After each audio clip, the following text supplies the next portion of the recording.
उत्तर प्रदेश के कृषि मंत्री सूर्य प्रताप शाही ने आज कृषि मुख्यालय में अधिकारियों संघ बैठक कर आगामी रब्बी सीजन को लेकर दिशा निर्देश जारी किए। उन्होंने कहा कि रब्बी 2024-25 में फसलों की उत्पादकता जनपद की औसत से कम नहीं होनी चाहिए। प्रत्येक क्षेत्र का प्लान बनाकर 100% कृषि योग्य भूमि का उपयोग सुनिश्चित किया जाएगा। तोरिया की बुआई वाले क्षेत्रों को छोड़कर अन्य सभी खंडों की ABC ग्रेडिंग होगी।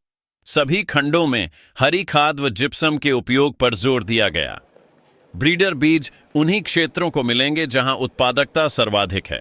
अधिकारियों को नर्सरी योजना, शस्य क्रिया कैलेंडर व वीड कंट्रोल पर विशेष ध्यान देने के निर्देश दिए गए। साथ में किसानों को भी हम प्रशिक्षित कर सकें, इस नाते अपने फार्मों पर अच्छा बीज का प्रदर्शन हो, जिससे उनको वहां पर ला करके दिखलाया जा सके और उस के प्रशिक्षण प्राप्त करके हमारे किसान अपने खेतों पर भी बीज पैदा कर सकें।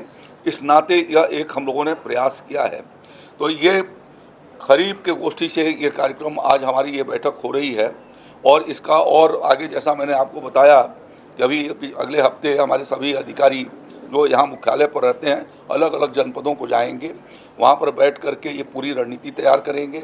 फिर आने के बाद यहाँ पर 3 दिवसीय कार्यशाला 6 मंडल का एक दिन होने वाला है, एक दिन में होगा 6 मंडल, और उसके बाद फिर 2 मई को राज्य स्तरीय हमारी गोष्ठी होगी और हमारे लिए उसकी पूरी तैयारी तब तक हमारी पूरी हो जाएगी।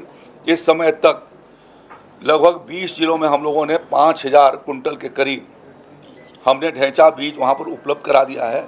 और आपके माध्यम से किसान भाइयों से आग्रह करना चाहूँगा कि जिनके खेतों की कटाई हो गई है, अपने खेत की जुताई करके और ढैंचे का बीज यदि डाल देते हैं तो उनको पर्याप्त समय इस बात के लिए मिलेगा कि उसको पलट करके और धान की फसल लगा सकें और उससे उनके ज़मीन की ऑर्गेनिक कार्बन उससे बढ़ेगी और उनके नाइट्रोजन की जो ज़रूरत पड़ती है, यदि 1 हेक्टेयर के भीतर उन्होंने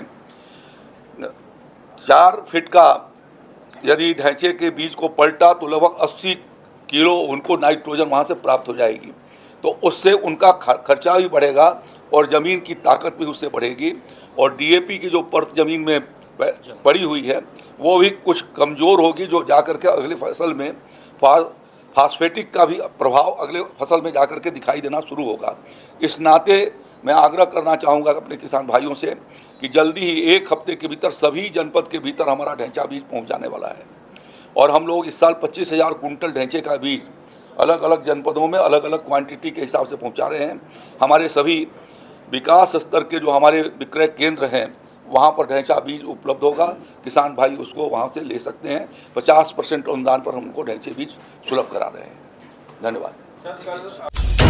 हर खबर की अपडेट पाने के लिए हमारे चैनल को लाइक करें, सब्सक्राइब करें और बेल आइकन को दबाएं।